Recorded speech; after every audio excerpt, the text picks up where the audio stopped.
এই দৃশ্য কিনা শেষে আমাকে দেখতে হলো, কিন্তু তবু আমার খুব জানতে ইচ্ছে করছে বাচ্চারা ধনী ভর্তি মোহর অলংকার সব ছড়াতে ছড়াতে যাচ্ছে কেন, আর গোপালের হাত দুটোই বা ঘাট থেকে বেরিয়ে দুদিকে ঝুলছে কেন?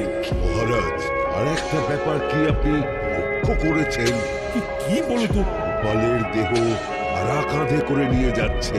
হ্যাঁ হ্যাঁ, ওই তো মন্ত্রী, সেনাপতি, জ্যোতিষী আর পণ্ডিত। আসলে গোপালের এই শেষ যাত্রা আমাদের কিছু শিক্ষা দিয়ে যাচ্ছে মহারাজ। এই যে দেখুন, যারা গোপালকে সহ্য করতে পারত না